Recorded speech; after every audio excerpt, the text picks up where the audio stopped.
Mungu ni mwema kila wakati.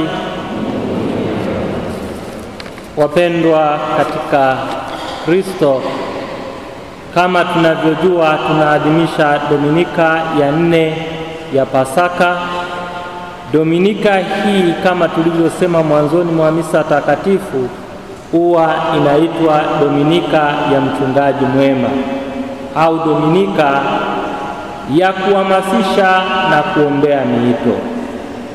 Na kila mwaka Baba Mtakatifu hutoa ujumbe ambao unalenga kuhamasisha na kuomba ukarimu kwa ajili ya kutegemeza miito mitakatifu. Hivyo hayati Papa Francisco alitoa ujumbe wenye kauli mbiu mahujaji wa matumaini, zawadi ya maisha. Katika ujumbe huo, Baba Mtakatifu anatambua kuwa kila wito katika kanisa, iwe wito wa walei wa daraja takatifu, yaani mapadre na mashemasi na maaskofu, na wale waliowekwa wakfu, watawa wa kike na wa kiume, wao wote ni ishara ya matumaini, na hao wote wanatambulika kwa Mungu. Kwa hiyo anatutaka tusinungunike katika maisha tulipo, tukubali maisha tulionayo, na pale ambapo kuna changamoto tuyafanyie kazi, au changamoto hizo tuzifanyie kazi. Kuna mwanafalsafa mmoja Kaisrabi, Efrazia Kaisrabi, ambaye alizaliwa katika visiwa vya Ukerewe. Yeye alikuwa anasema kabla ya kumuumba mwanadamu, Mungu angemuuliza amuumbe akiwa nani. Alisema baada ya kuumbwa, watu walio wengi wangeishi wakijutia uchaguzi wao. Yule ambaye ameumbwa akiwa mwanamke ange labda kujutia uchaguzi aliofanya baada ya kukumbana na changamoto. Yule ambaye ni mwanamume hivyo hivyo, na mwenyewe angejutia uchaguzi wake baada ya kukumbana na changamoto. Hivyo hivyo yule ambaye ni mwalimu angejutia uchaguzi wake kwamba labda inafanya kazi nyingi, au ambaye ameumbwa akiwa rais au akiwa daktari. Kila mtu angekuwa na manunguniko, lakini yeye kwa kuchekesha anasema, mimi ningemuomba Mwenyezi Mungu aniumbe nikiwa mlevi, kwa sababu mlevi huwa hatambui mambo yanayopita, mambo ambayo yanaendelea, kwa sababu kila mara huwa anakaa katika ulimwengu wake. Analotaka kutuambia yeye ni kama alikuwa apendi kuwa mlevi, ila analotaka kusema ni kwamba kila mmoja asijutie maisha ambayo Mwenyezi Mungu amempatia. Kama amempatia msalaba wowote, msalaba huo utumie iwe fursa ya kwenda mbele. Uweke msalaba wako mbele na mfuate Bwana wetu Yesu Kristo, ambaye anatualika tuwe mahujaji wa matumaini. Baba Mtakatifu anaendelea kusema, siku hizi vijana wengi na watu wengi wanahisi kufadhaika wanapotazamia wakati ujao, hawaoni mbele kama kuna matumaini. Anasema vijana wengi wanapita katika hali ambayo sio salama. Wengine hawana ajira, wengine hawapendwi na jumuiya zao, na wengine hata hawaeleweki kwa yale wanayoyafikiria. Hawaoni tunu walizonazo. Anasema katika ulimwengu wa sasa kuna mkanganyiko wa mambo mengi, hasa kufuatana na ulimwengu wa kidijitali au ulimwengu wa globalization kama wanavyosema kwa Kiingereza. Anasema mnyonge anabakia kuwa mnyonge, maskini wanaendelea kuwa maskini. Anasema kuna kutojali kwa yanayotokea. Anasema ubinafsi ndio uliotawala. Na ukiangalia hata katika nchi yetu na katika nchi nyingine, unaona kila mmoja anataka, hao watu walio wachache wanataka wawe na vitu vyote. Familia ndiyo imiliki, serikali imiliki migodi, imiliki makampuni, imiliki viwanja peke yake.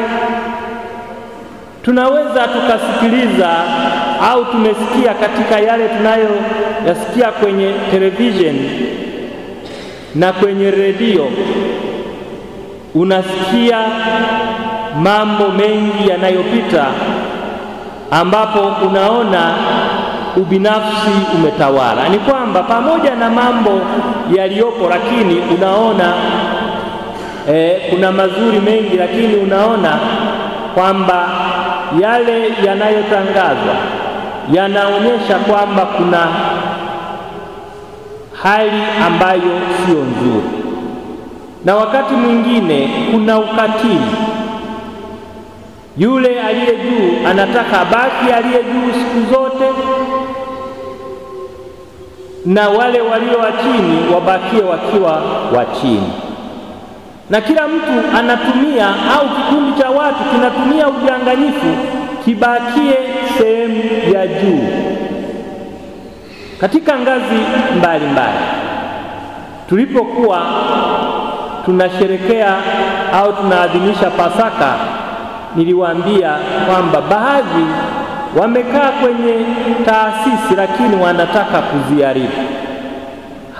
Hajui akiharibu taasisi hiyo anaiharibu kwa sababu ya ubinafsi wake, anaiharibu madhara yatakuwa yake peke yake, atakosa kazi na hata vizazi vijavyo vitakosa kazi. Mnakumbuka tulivyokuwa na mashirika ya umma jinsi yalivyopukutika. Mnakumbuka tulivyokuwa kwa mfano hapa Bukoba na kiwanda cha majani, lakini sasa hivi kiko wapi kiwanda hicho cha nini, cha majani? Basi taasisi zimeharibiwa na watu wachache. Kwa hiyo vijana wasipoona fursa hizo, basi tunabakia na vijana wa bodaboda walio wengi, vijana wa bodaboda ambao hawana ajira. Hata na watu wazima wanaingia wapi? Kwenye bodaboda. Hatuna viwanda vikubwa. Basi hiyo ni changamoto ambayo haiko hapa Tanzania peke yake. Utakuta tulipokuwa tunakutana Roma, ulikuwa unaona hata na nchi za Latin America na baadhi ya nchi za Asia, ingawa hizo sasa hivi zimepiga hatua ya kwenda mbele, lakini ulikuwa unaona kwamba na zenyewe bado zinasuasua katika hali hiyo. Kwa hiyo Baba Mtakatifu anasema tuwe mahujaji wa matumaini, tusikatishwe tamaa, kwa sababu Mwenyezi Mungu anamtambua kila mmoja. Pamoja na hayo, Baba Mtakatifu anasema tusikate tamaa, kwa sababu kama tulivyosikia katika Injili, Bwana wetu Yesu Kristo ni mchungaji mwema, anawafahamu kondoo wake, anawafahamu mahitaji yao, na wale ambao wanapotea yeye ndiye huwatafuta, na wale ambao mbwa mwitu anawasogelea yeye huja kuwaokoa. Kwa hiyo Mungu hatutupi mkono katika maisha yetu. Kwa hiyo Baba Mtakatifu anasema kila mmoja anapendwa na anaitwa kuwa hujaji wa matumaini. Kila mmoja nafsi yake inajulikana kwa Mungu. Uwe unajua kuongea, uwe una kigugumizi katika kuongea, uwe na sura kama Remi Ogara alivyokuwa anasema kwamba mimi ni sura mbaya,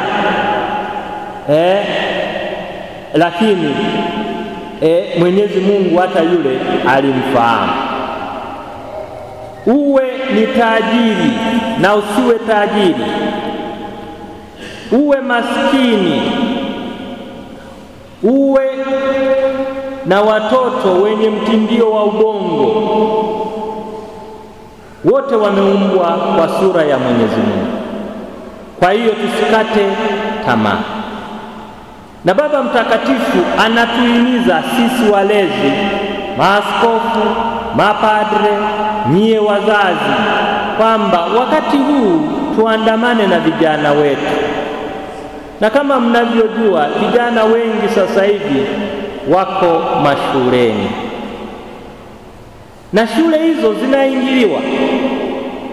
zinaingiliwa sehemu iliyo nyingi.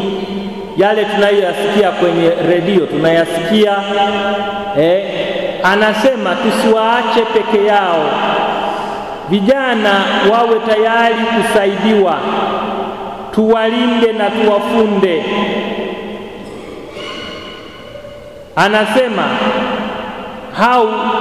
tunasema kwamba watoto wanapokuja likizo, jitahidi kuwasikiliza na kuwaelewa na kuwasahihisha, ujifunze tabia zao na uwaelekeze waweze kuchagua wito sahihi, kama ni wito wa upadre, kama ni wito wa utawa, kama ni wito wa ndoa, uwaelekeze hata kazi wanazochagua kusomea, uwaelekeze. Nilikuwa sehemu fulani, nikamwambia kijana miaka ile nikiwa Roma, aliniambia amechagua administration. Nikasema lakini umechagua chaguo ambalo sio zuri, ungechagua labda ualimu, ndio una kazi, ungechagua kwenda kusoma fani nyingine. Asema mimi napenda kuwa administrator. Nikasema baba yako ana hoteli au mama yako ana hoteli au wewe administrator sawa, unaopenda lakini hakuna kazi. Asema mimi napenda. Niliporudi, sababu alisisitiza, nikakuta hajapata kazi, na mpaka sasa hivi baada hajapata kazi, miaka mingi imepita. Kwa hiyo ninaomba mwashauri. Sisemi kwamba administration ni mbaya au utawala ni mbaya, ila ningeomba mwashauri vijana wenu waweze kuchagua wanaposoma, wachague fani ambazo ni nzuri, kuwaelekeza na muwafundishe hata kazi za mikono.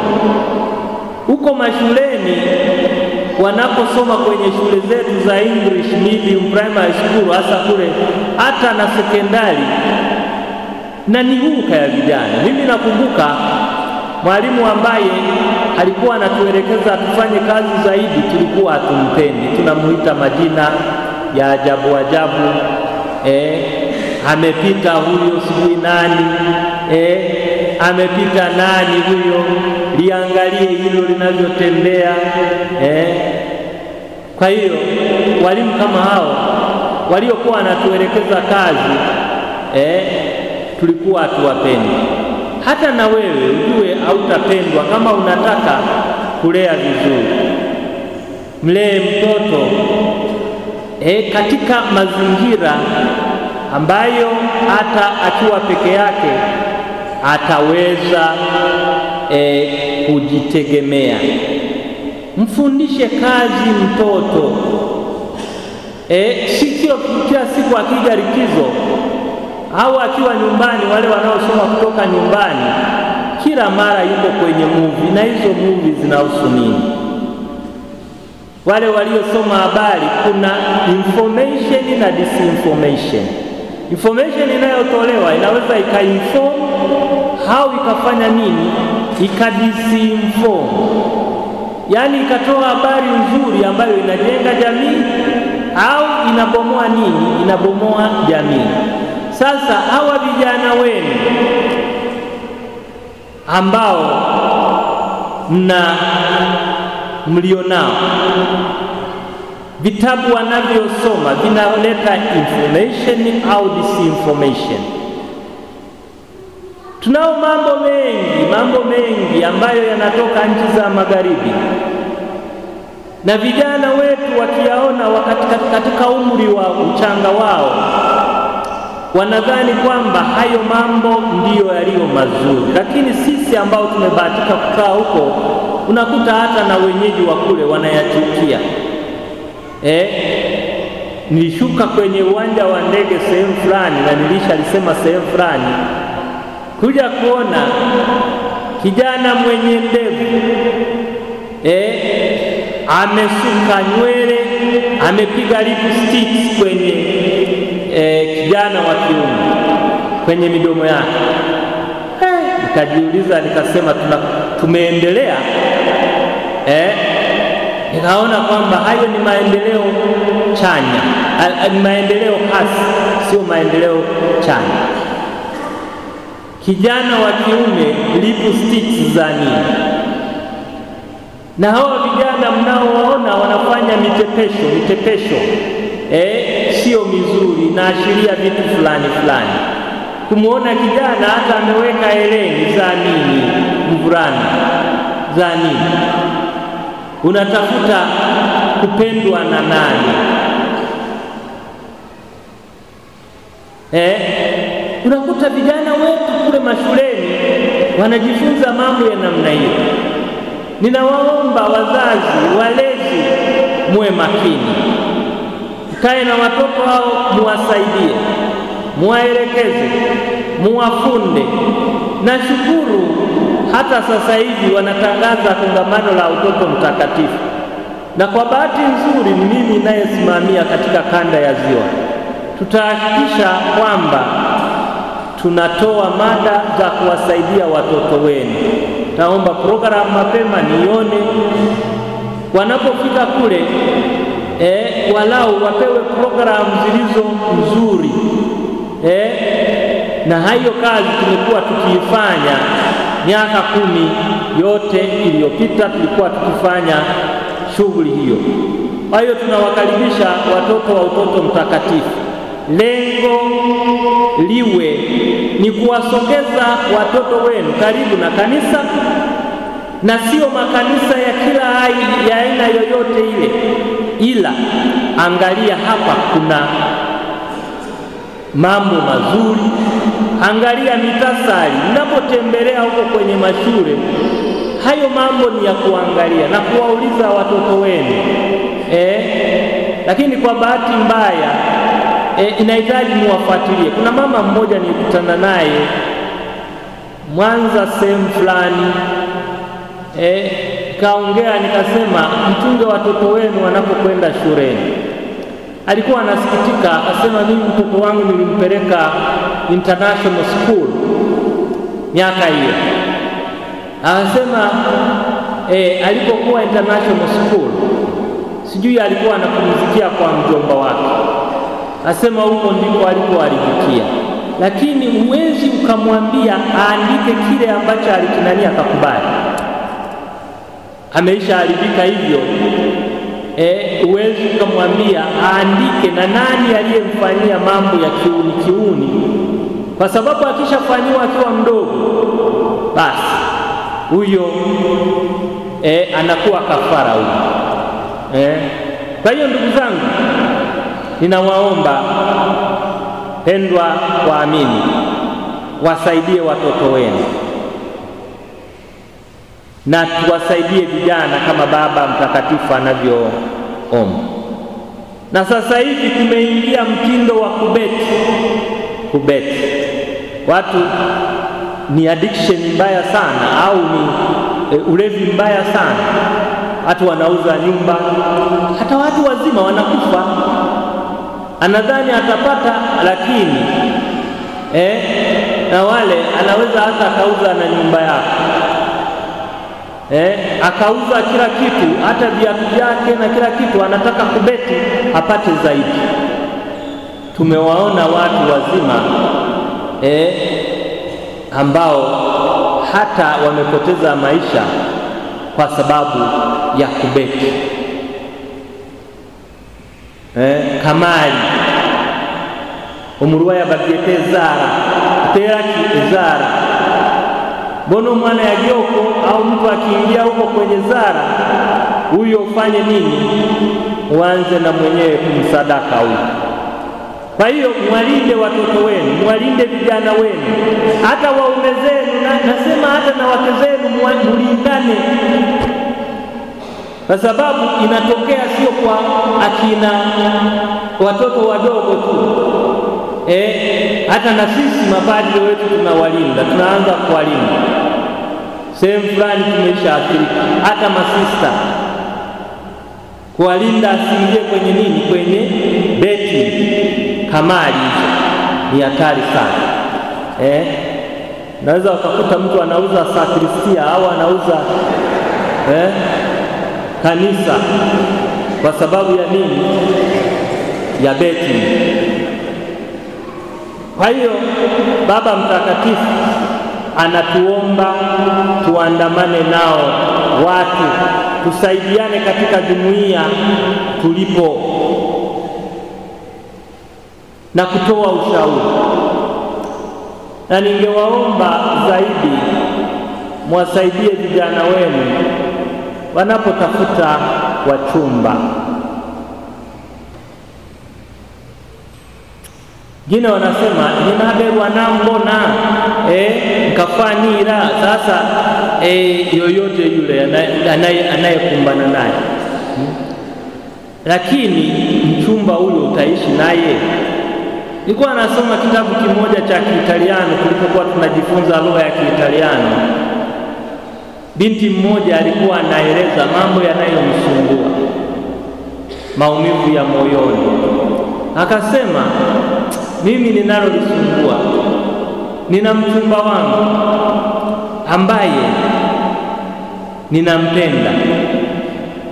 Siku fulani nilimuona ana binti fulani, na baadaye nilisikia kwamba walikodi hoteli wakalala huko, na baadaye nikasikia wakati fulani wanatoka sehemu fulani wanakwenda.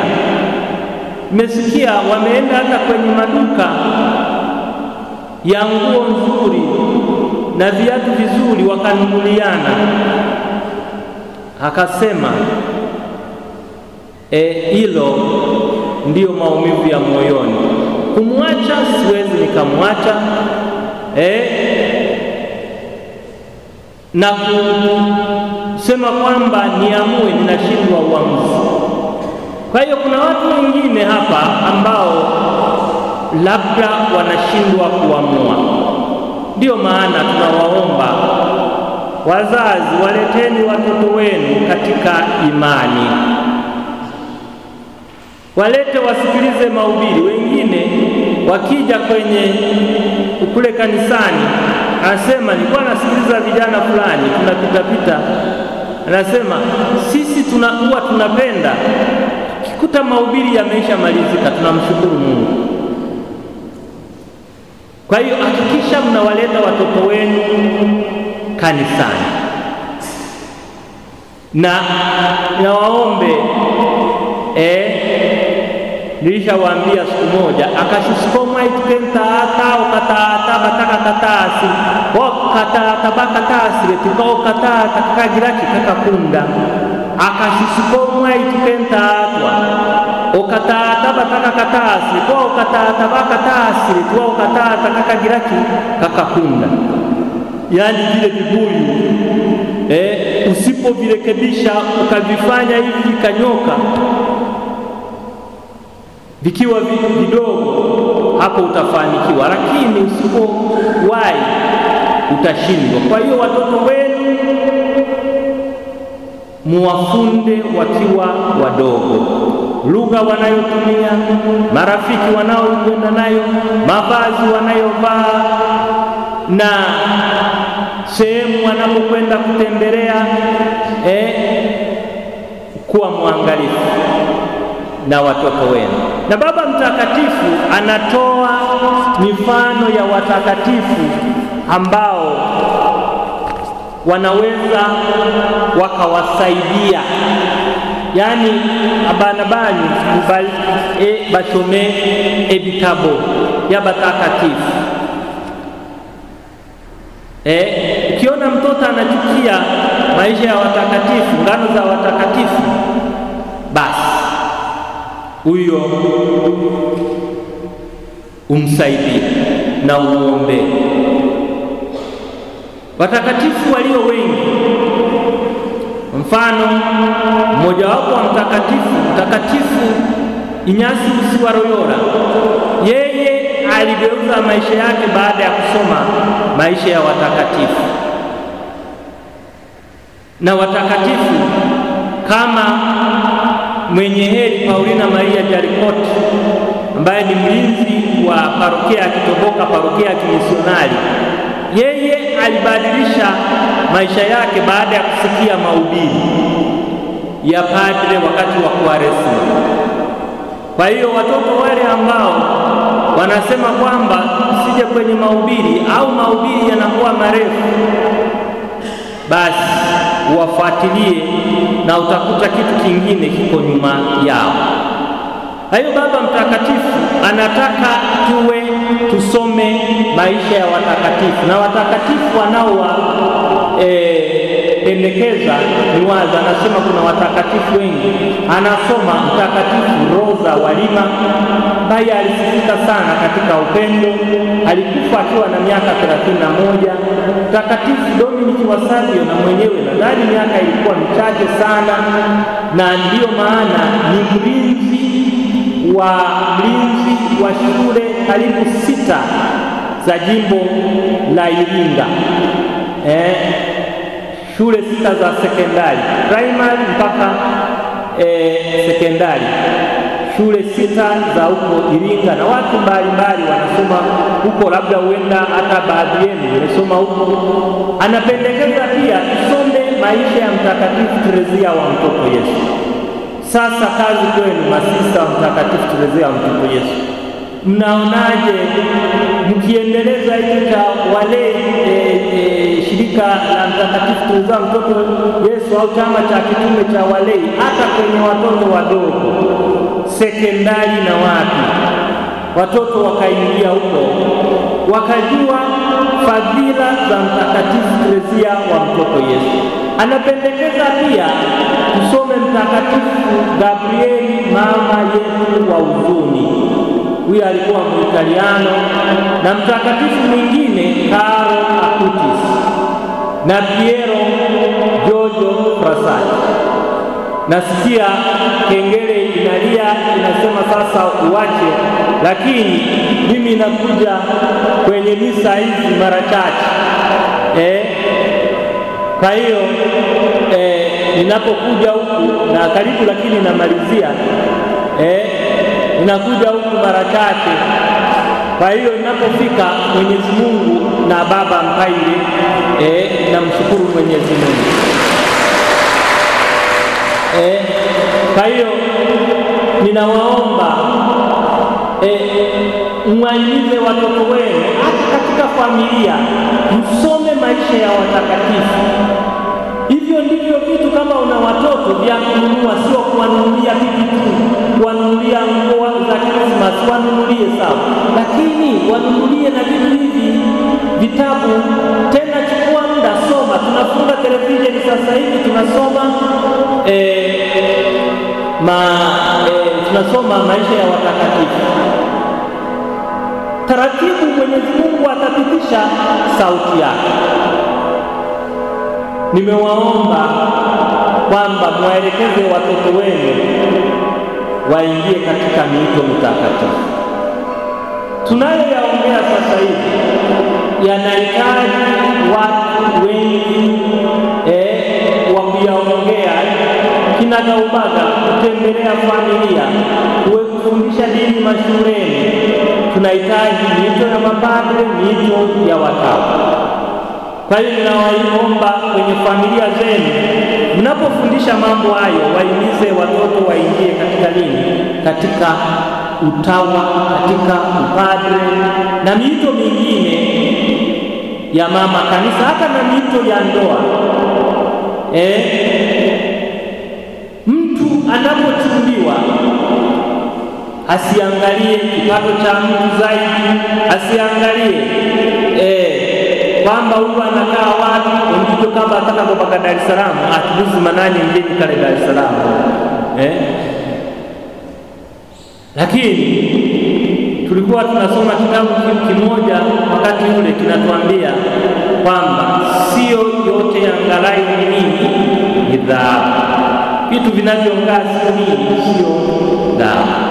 Mchague mchumba kwa sababu ya utu wake zaidi, kwa sababu tunaona sherehe nyingi zinafanyika, mamilioni na mamilioni. Mtu anasema amempata njemba, lakini njemba hiyo hawamalizi nayo miezi mitatu, mwaka mmoja. Na niwaambie kwa mfano, Dar es Salaam niona kesi moja ambayo ilinisikitisha sana. Kijana amekubali kuoa, lakini kumbe alikuwa ni kijana wa mtindo unaokuja. Kimwangalia kwenye sura amepanda mbele na nyuma, lakini kuja kuangalia alikuwa ni mtu. Kwa hiyo ndoa hiyo nadhani imeshatenguliwa sasa hivi. Kwa hiyo wakumbushe hata vijana wenu, sasa hivi mazingira yalipobadilika, anakuletea mchumba, lakini mchumba huyu amemchunguza au amefurahishwa na kuongea, jinsi anavyoimba, jinsi anavyoongea. Haitoshi hiyo tu, utaenda alafu watajua kwamba wewe ulishaolewa au ulishaoa. Kwa mfano nikiangalia kesi ambazo tunazo za kutengua ndoa ni nyingi, na unasema mambo haya yangeweza kutatuliwa kama pale mwanzoni wangekuwa wa kweli. Tuombe Mwenyezi Mungu atusaidie, na tuwaombee vijana wetu waweze kuwa na tafakari. Sasa hivi utawakuta kwenye movies na kwenye mawalkman, anatembea kwenye mawalkman na nini, hana muda wa kutafakari. Wakati wote ni kusikiliza hayo stories za ovyo na nini. Vijana wetu tuwasaidie, tuwaombee kwa Mungu, mchungaji mwema huyu, sisi mahujaji wa matumaini, atusaidie. Tumsifu Yesu Kristo.